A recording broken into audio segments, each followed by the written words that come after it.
ایک فارمولہ، اس فارمولے پر اگر انسان عمل کرے تو انسان کا کھانا پینا بھی عبادت ہو سکتا ہے، انسان کا چلنا پھرنا بھی عبادت ہو سکتا ہے۔ لیکن مسئلہ یہ ہے کہ ہم اہل بیت کے فارمولاز پہ عمل نہیں کرتے، ہم دنیا والوں سے فارمولے لیتے ہیں لیکن اہل بیت سے نہیں لیتے۔ ملتا ہے کہ پروردگار عالم نے حضرت داؤد کو کہا کہ میرا ایک نیک بندہ ہے، اس سے جا کر ملو۔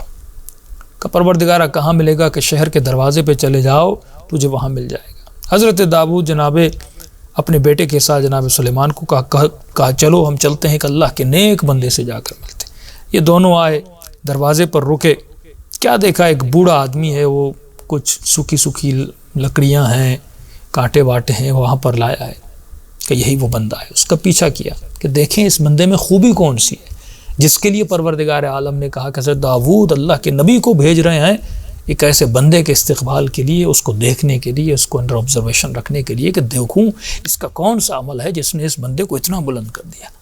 کہ جیسے حضرت داؤد پہنچے، کیا دیکھا؟ ایک بوڑھا ہے، وہ شہر میں داخل ہوتا ہے، داؤد اس کا پیچھا کرتے ہیں۔ اس کا سامان تھا وہی لکڑیاں اور کانٹے واٹے جو تھے، اس نے وہ بازار میں جا کے لکڑیاں کسی لکڑی والے کو بیچ دیں اور اس سے جا کر تھوڑا سا پیسہ لیا۔ پیسے لینے کے بعد اس نے ایک روٹی لی اور اس کے بعد ایک ٹوٹی ہوئی خرابہ تھا، ایک جگہ تھی، وہاں چلا گیا، وہاں پہ اس نے سفرہ بچھایا۔ سفرہ بچھانے کے بعد اس نے کہا بسم اللہ الرحمن الرحیم الحمدللہ رب العالمین، اللہ کا شکر ادا کیا۔ کہاں پر کھانا کھا رہا ہے؟ ایک لگژری جگہ پہ، ایسی روم میں کھانا نہیں کھا رہا، ایک خرابے میں بیٹھا ہوا ہے، ایک ٹوٹی ہوئی جگہ میں بیٹھا ہوا ہے، ایک روٹی لی ہے اور تھوڑا سا کھانا ہے وہ کھا رہا ہے، لیکن کیا کہہ رہا ہے؟ الحمدللہ رب العالمین، اللہ کے نام سے شروع بھی کر رہا ہے، شکر خدا بھی کر رہا ہے۔ کیا جب ہم اپنے سفروں پہ بیٹھتے ہیں اور لذیذ کھانے ہوتے ہیں اس وقت بھی ہم الحمدللہ کہتے ہیں؟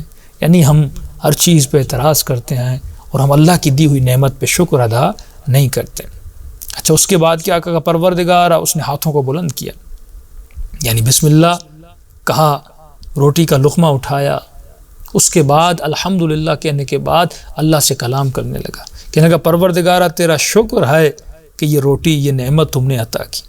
اے خدا، اگر تم ان کانٹوں کو اور لکڑیوں کو زمین سے نہ نکالتے اور میں کیسے ان کانٹوں کو لاتا؟ تم نے ان کانٹوں کو زمین سے نکالا، اور صرف زمین سے نہیں نکالا، اگر اس زمین میں تو پانی نہ ڈالتا اس دانے کو قوت اور توانائی کیسے ملتی؟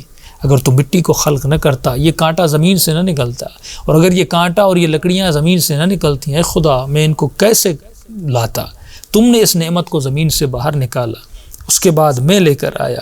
پروردگارا، اس کے بعد تم نے میرے پاؤں میں طاقت دی، اگر تو پاؤں میں طاقت نہیں دیتا میں اس صحرا سے ان لکڑیوں کو یہاں تک کیسے لاتا؟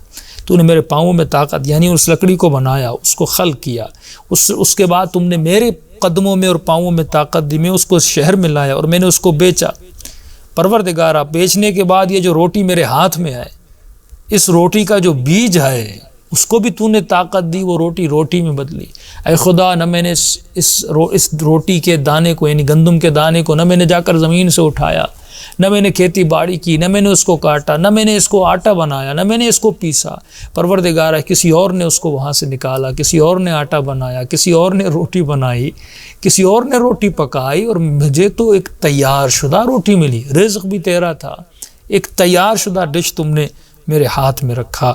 پروردگارہ، تو کتنا عظیم میرا رب ہے، تو نے مجھے قوت دی، تو نے مجھے طاقت دی، اب طاقت دی ہے، میں یہاں اس سفرے پر بیٹھا اور کھانا کھا رہا ہوں، اور کیوں کھا رہا ہوں؟ پہلے یاد کیا اللہ کی نعمت کو، یہ پورے مراحل کو اس نے گنوایا۔